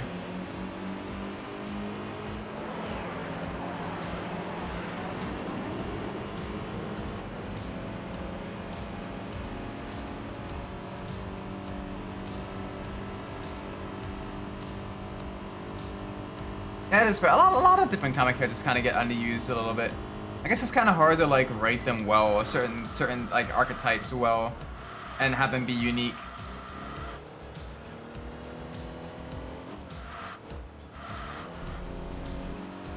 Like, how do you make them a threat, like a balanced threat?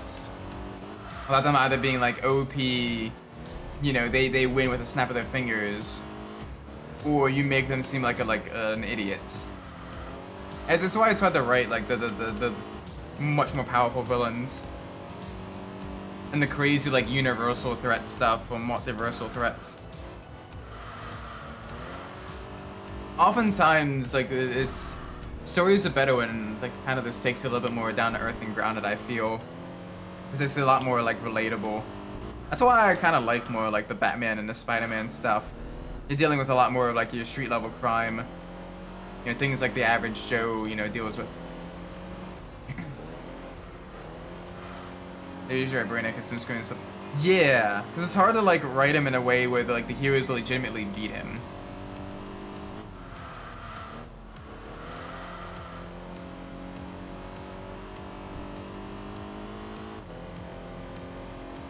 Yeah, I'm not sure I like that. I like that happening. Smash Killer. Why can't they let my boy Peter be happy? Justice for Peter Parker.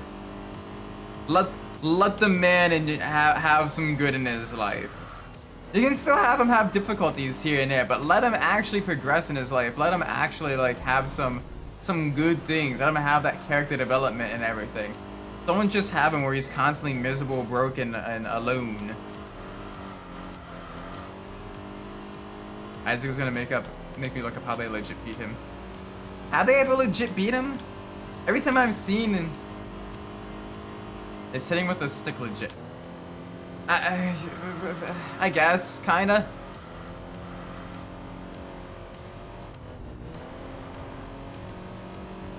No one likes the fans, although the would have been asked to be unknown for the past 20 years. Okay, so at least I'm not alone in that front. Like, bruh, let Peter Parker be happy. Justice for my man Peter.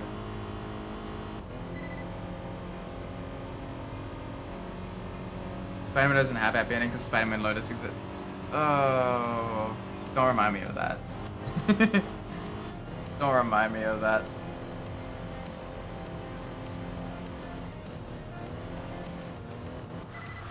No, like, it doesn't even have to have, like, a happy ending. Just let him progress past being broke, alone, and miserable.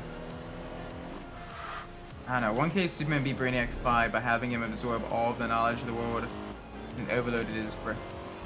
Okay, that's kind of, you know, somewhat legitimate.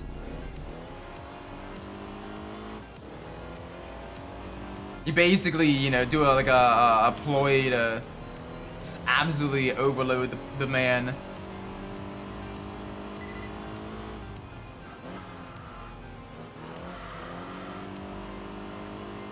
Spider-Man actually has a happy ending, but it's an Elseworld.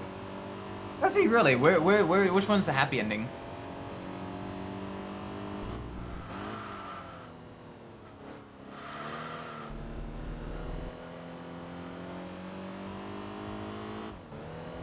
Especially because they got rid of all the character growth, no company to move on with friends, so becoming genuine friends with Eddie Venom. Yeah, like, come on. Let him have at least a few good things happen and, like, continue. Because then you could have the drama with that. Like, alright, him and Eddie are good friends now, you know? Eddie's kind of more of, like, an anti-hero Venom. You can then have them have, like, the clashes where, like, they're good friends and they have, like, the differing, like, hero styles.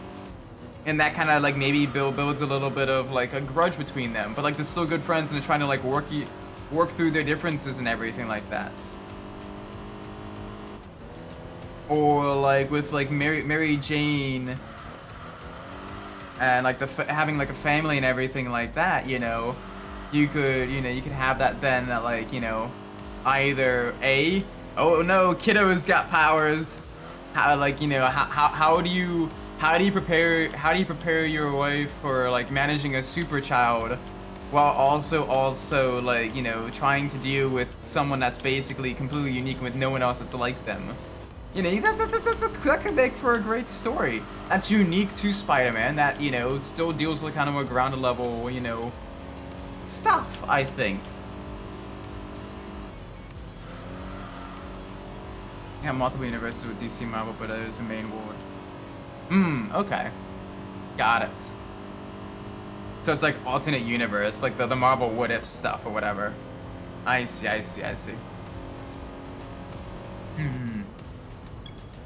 I don't know, like, I get heated. Like, let Spider-Man have some happy things, like, semi-permanent happy things happen to him, you know?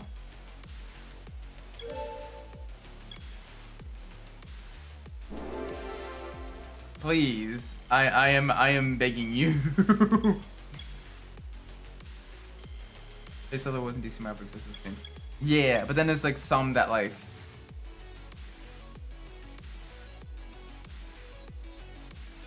I don't know, like yeah, I definitely think Spidey is an evergreen character. He's like a universally, like a character that could be like universally loved, I think.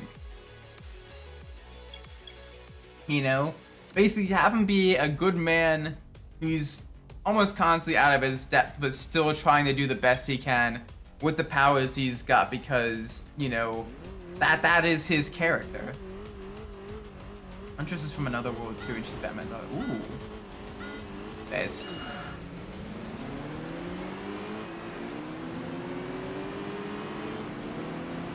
Oh, this is gonna be a spicy. This is gonna be a spicy one. Come on, we're on the outside.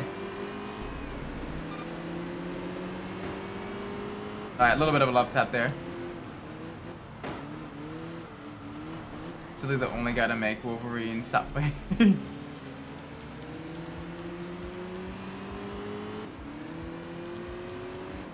Shoot, Isaac finding out I'm a comic book he's not American cut. I mean, I kind of already half guessed that. Just because you also read a lot of like the manga as well, and you kind of have like a lot of like, you know, similar kind of like nerdy, I'm not saying nerdy interests, but like, you know, the similar interests. Like I expected a lot of overlap and everything, but yeah.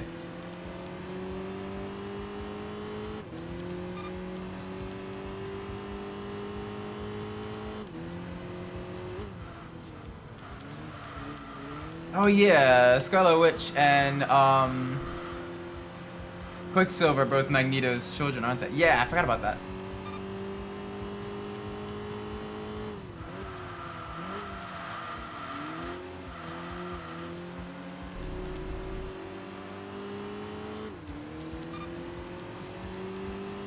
Yeah, I think in a couple comics, like Wolverine's almost got like a begrudging like respect for Spider-Man.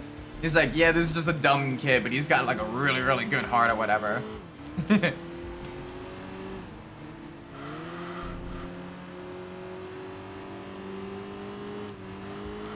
And Deadpool. Deadpool of all people.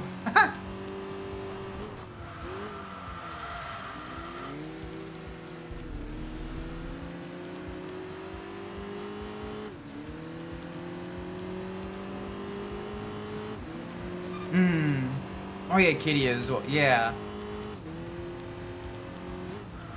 To be fair, I have not read a whole lot of the X-Men. I'm mainly kind of like a Spider-Man and Batman fan, I think. Just because, again, like the superheroes that kind of deal with a lot more of like the street level stuff, which is the stuff I like the most. Yeah, they're not out like saving the whole world. They're out saving the neighborhood. They're out, you know, stopping the muggers. You know, protecting you from like, you know, the bad guys and everything, all that stuff.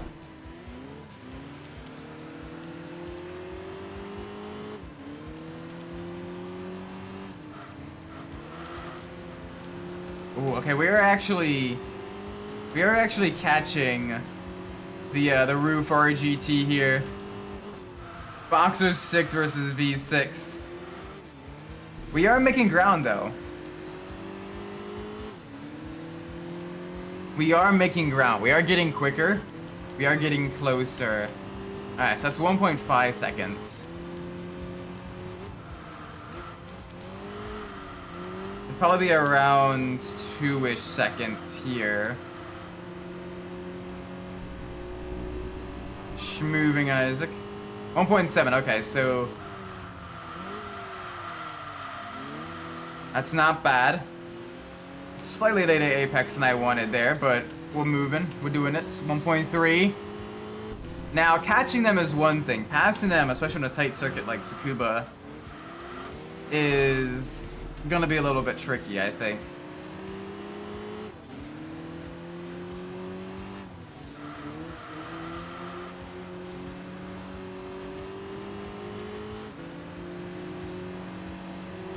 So we're up there with them.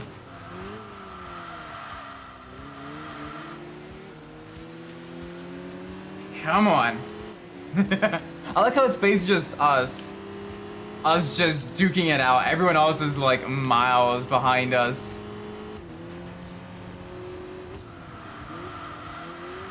They got some crazy power in the straights though. Like they got an extra like, I think 50 to 60 more horsepower than us. Tell them the gas cap's open. Yeah, let me just scream it out the window.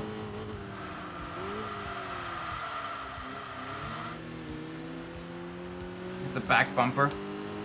Maybe. I might give them a little bit of the chrome horn. We are running out of time though. We got 2 laps to go.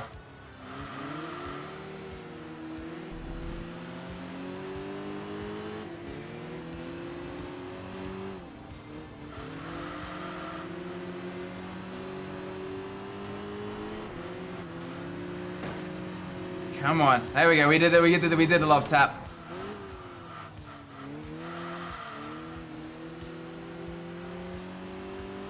Alright, we're up ahead of them. It's not gonna last long though. Just look how much faster they are here. Alright, good. They weren't able to get fully ahead for this turn. So we were able to get a lot more momentum than them out of it. Did a little bit of a Verstappen. Just a little bit. A little bit of a nudge. One more nudge. This is the last lap to make it work, so I need to move.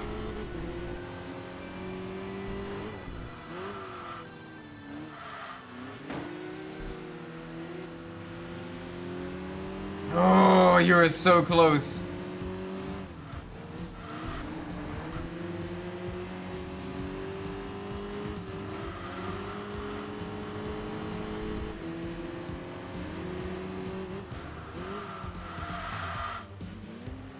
There you go, block pass. We absolutely parked it on the apex there. Oh, you fucker. Ah.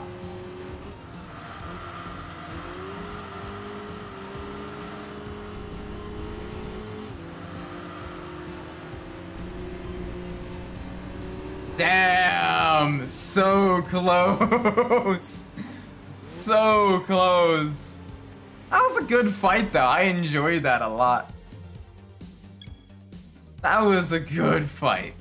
GG there.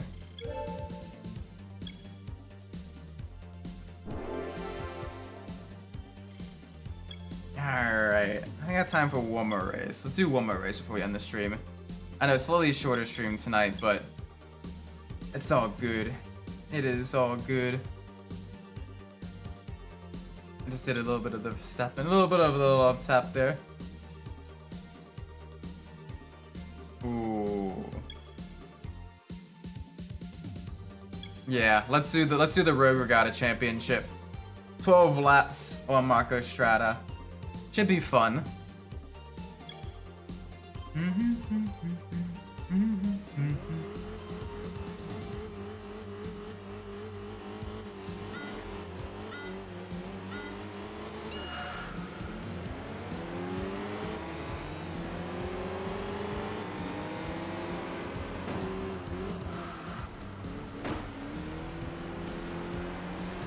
Alright, come on. I know it's gonna turn into an absolute mess here in a second.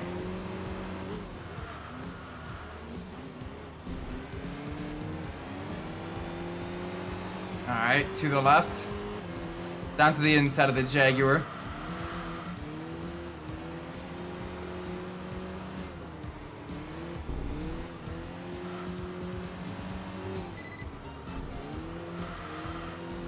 Alright, there we go, back to the right. Yeah, we got this. We got this.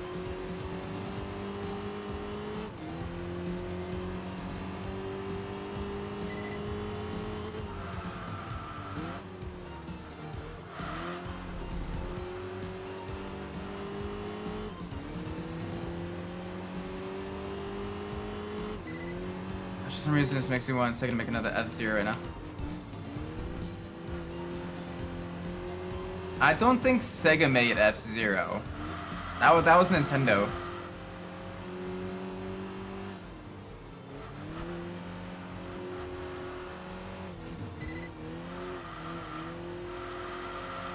But yeah, another F-Zero regardless would be super cool. I love that Zero. I want Advance Wars. I miss Burnout. I made F-Zero GX and AX. Did they?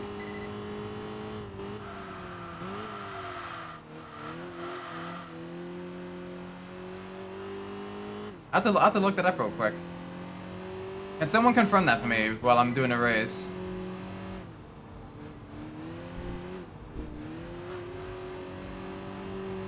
Cause I could have sworn like Nintendo, you know, cause like especially like that, you know, the it would have been on a like a Sega console, not a Nintendo only console, right? Like Sega was like Nintendo's like biggest rival. Man, I gotta look this up actually.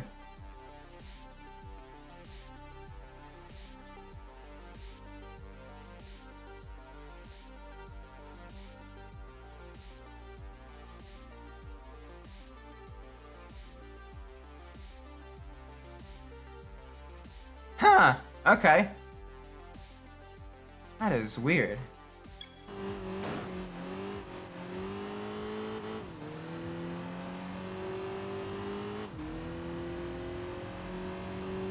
Yeah, but Amusement Vision was a subsidiary of Sega, so it is a technicality.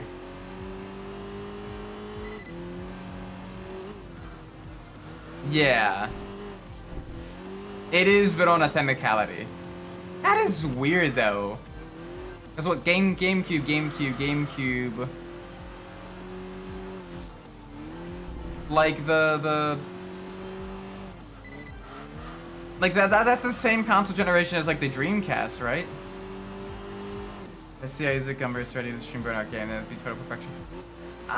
Maybe. I'm not sure. I don't know.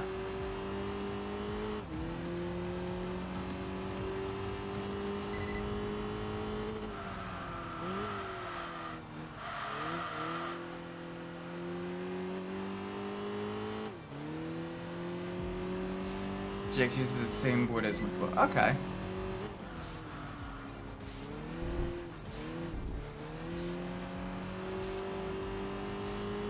Either way, though, it's still, you know, that's cool that it was made by like the division, subdivision of Sega, though. Yeah, Dreamcast, GameCube, PS2, and Xbox in one gen. Okay. See, that is super strange. That is really cool, though.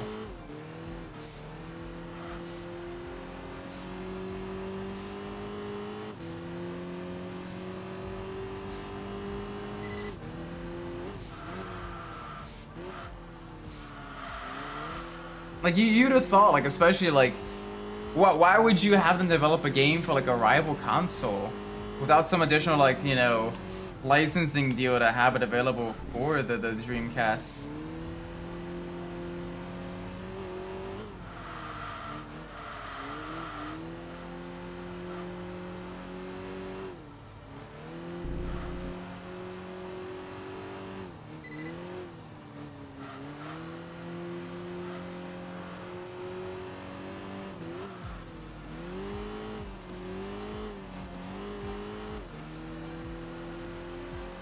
He did it sometimes. Mega Man was out of house too. X3. Yeah, but like X3 didn't have a console though, I think, right? Or maybe I'm out of the loop on that one. Like Sega literally had like an entirely like separate console. That is strange. That's interesting though.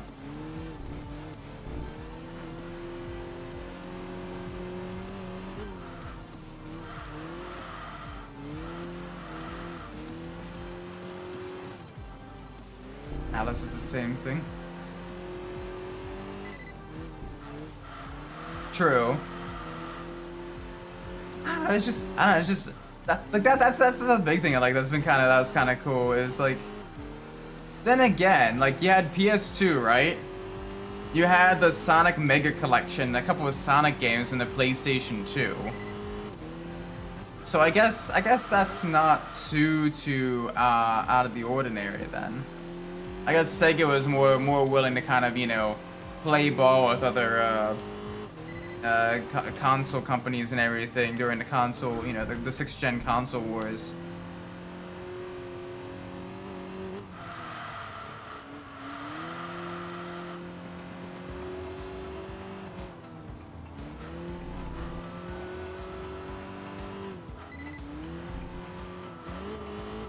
So I think there was some like there was some Sonic games on like the GameCube as well, right? I think.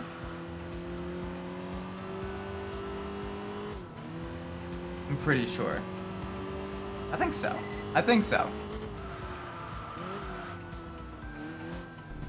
So that's kind of that's kind of funny how that ends up working, you know?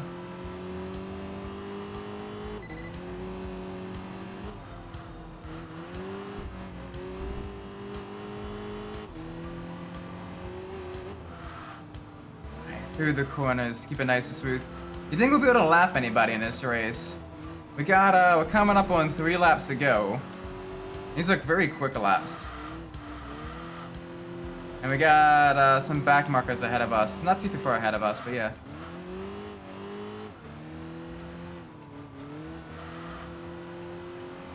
Triforce. That's actually really cool having like multiple console developers, you know, working together on that, even back then. That's pretty cool. Pencil said nothing for 17 days and got a reboot. And then the reboot just crashed and burned. Oh, rip. big pain for Advance Wars fans. That's the big thing I'm worried about for like a lot of like franchises that I want to come back. I got lucky with Tokyo Extreme Racer, but there's so many franchises where I'm like, it'd be super cool if it came back, but like, if it gets made out of house or whatever, I don't know how I would do it.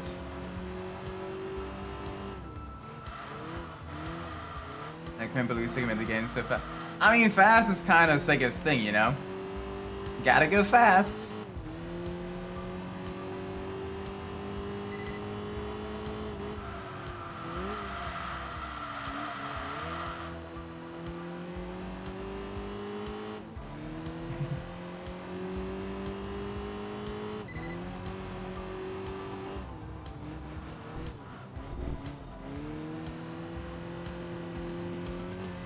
The chance of being true. I will say I am super blessed that Genki was able to make Tokyo Extreme Racer again. Like that is, I thought like literally a couple years ago that would have been like a complete pipe dream. The fact that people are literally making it now is just super awesome.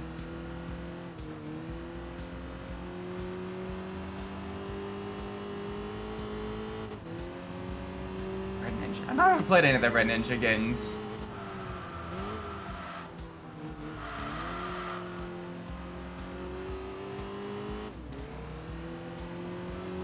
To be fair, wasn't Monkey Ball pretty advanced for its time? You know, having like a physics engine, you know, 3D graphics, fairly solid 3D graphics as well. Multiple environments and textures already in it. Makes sense that they would begin using that for like, you know, an anti-grav racer.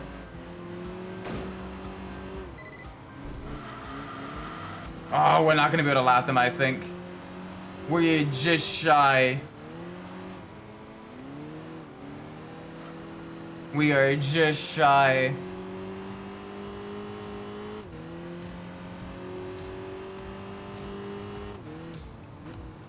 Yeah, one more lap and we would have lapped them. Not this time, though. Not this time. Pain, Pecco.